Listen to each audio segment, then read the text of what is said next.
केरवा के पतावा पे न्योता पे ठवानी, न्योता करीना स्वीकार जी।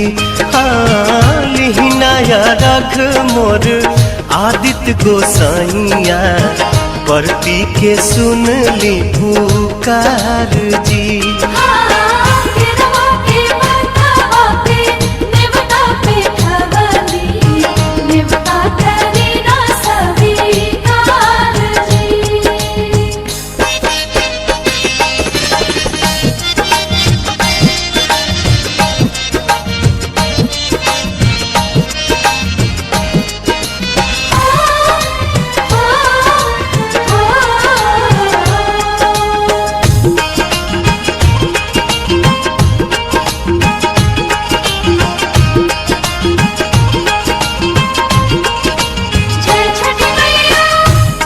हम अरघ दुनो बेरा आदित तोहे साझिया फजीरे,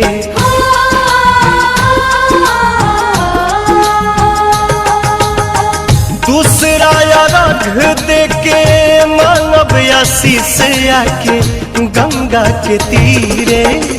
दिन के सहैया रौवे रोग हरैया जी, रौवे से जग में आजोर जी। हाँ केरवा के पतावा पे न्योता पे ठवानी, न्योता करीना स्वीकार